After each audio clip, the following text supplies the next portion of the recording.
Unplugged, uncut, nothing special, just a moment of me and Juicioso, who looks a little bit skinny here. Anyway, you see what happens. My horse, one of our horses, walks away when I come with a whip and a rope, but he comes back. Is this a magical connection?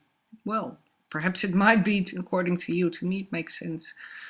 Makes perfect sense because horses respond on their environment and they don't always like what they see, so they walk away. But as soon as, now I'm throwing a rope, but as soon as they find out it's interesting and they can find a challenge, then it becomes interesting. Why did I throw that rope? Because he was going backwards and I want to have some interaction. I want to show the horse and myself that he can deal with all kinds of situations and that there's nothing to worry about. And by giving him this choice to run away, to go back, to do these silly tricks, this is something, for instance, he made up. Don't ask me why. Don't ask me why. It's something he made up and he does. And well, okay, so when he makes up games or whatever you want to call it, then let's do it. So here I'm doing some trick training, but I have to admit that I feel worried about it because I don't like it. And now I throw the rope again. Oh, poor baby, you're hurting him. I'm not hurting him.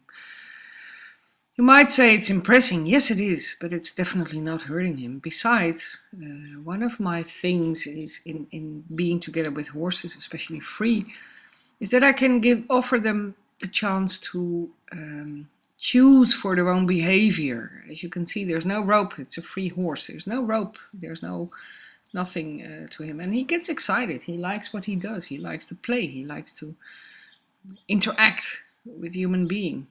And it's a silly game, I know. I agree on that, but I'm just giving him some firework. This is he jumps like a kangaroo.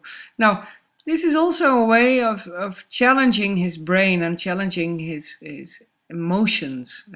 If I make it dull and I let him sleep all the time and make him, you see these methods where horses almost, fall asleep.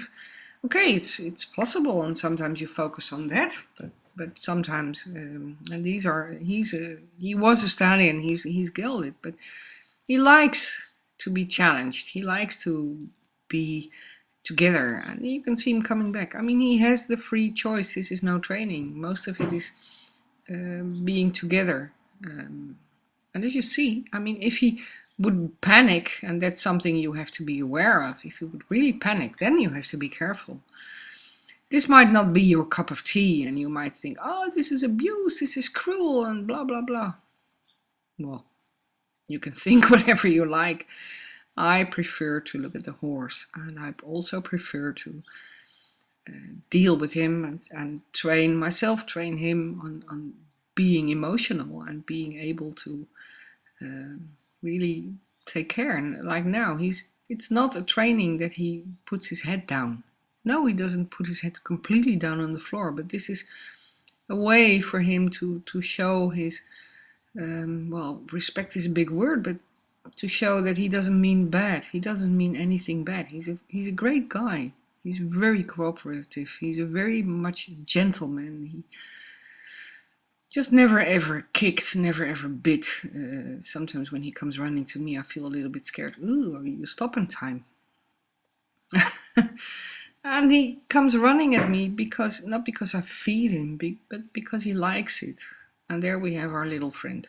He's very hairy at the moment. It's March and it's gonna be spring soon. I feed him a little bit, and then I feel I have to feed them both. And now I'm going to do this. And you can see how Juicioso, the grey big horse, is anticipating on this moment.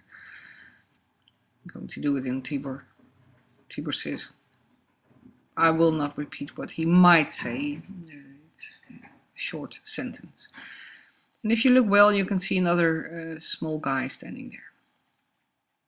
Now I'm doing it on both of them. Oh, I'm so mean. I'm so terrible mean. Why do I do this? Well, it's just playtime. It's just being together. And being together doesn't mean always training and doing stuff like that. It's also spending time, being impressive. I don't know what I'm thinking at this moment. It's there he is. Feed him. I feel a little bit sorry of me feeding him because he comes without food also. You can see how he moves, how free he moves, and this is the natural way of moving. This is how horses move. They don't walk with their head down all the time or with their head curled like whatever. No, they walk straight ahead.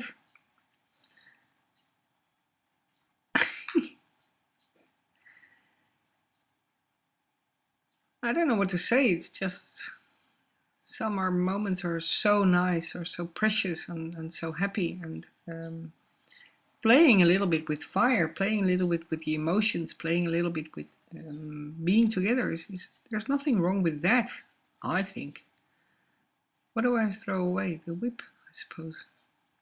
So now I'm waiting. I'm just waiting, patient. And there he is again.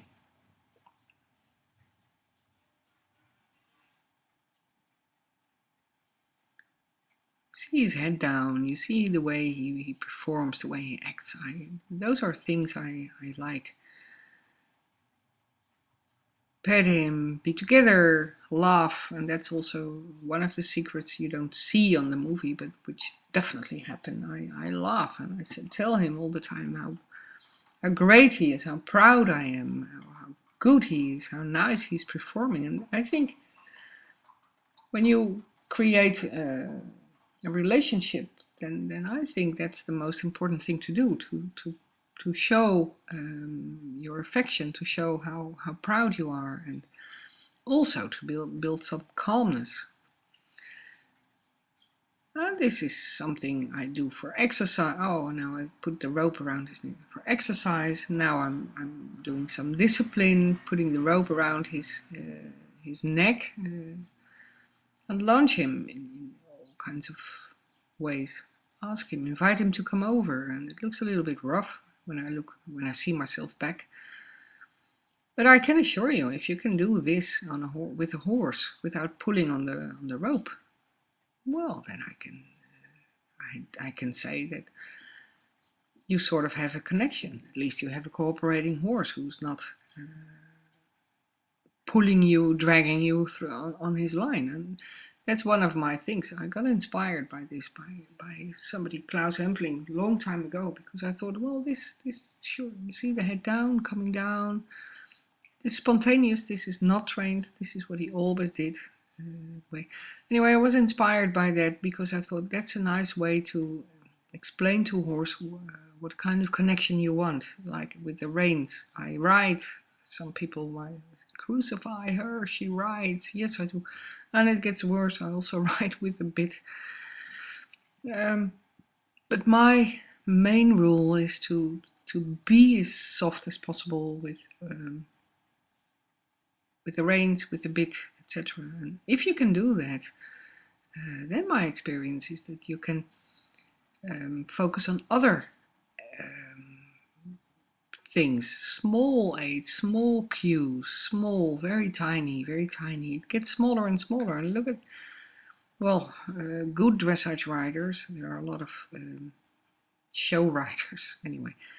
Look at good dressage riders. When you see them hardly move, but you can see the horse make movements, piaffe, and etc., sidewalks, and etc., etc. There's very small aids. That's where you want to go. And that's, I think, this grounded work is a how do you call it? This is how to prepare yourself and your horse, and look at the horse, look at the character, and stuff like that. And then when you walk away, it makes sense that he follows. It makes sense. Some people call it very magical. It's not magic. It's play, it's fun, and it's spending nice time. And then find the break and just feed and give some hay or just spend time together. I don't know where the small guys have been, but probably they are there also. And this is, well, just a moment of just one of our days. Okay,